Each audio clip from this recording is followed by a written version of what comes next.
The third mistake I see when people create business plans is having people develop business plans who have no experience in this industry. Now, there are people who write business plans and they might do more broad stroke plans for people of all kinds in all industries.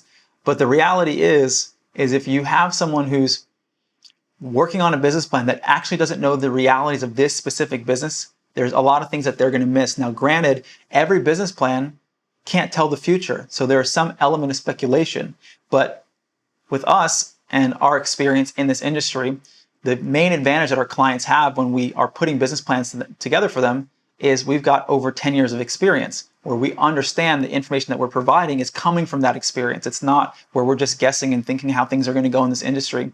So I highly advise you don't have anyone create a business plan that does not have experience in the industry, because there's a lot of things that will be missed and overlooked, and therefore reduce your chances of actually raising the money that you need and or giving you a realistic perspective on how your cash flow is going to work, what your budget needs to be, and so on. And these are critical aspects that make up any great business plan.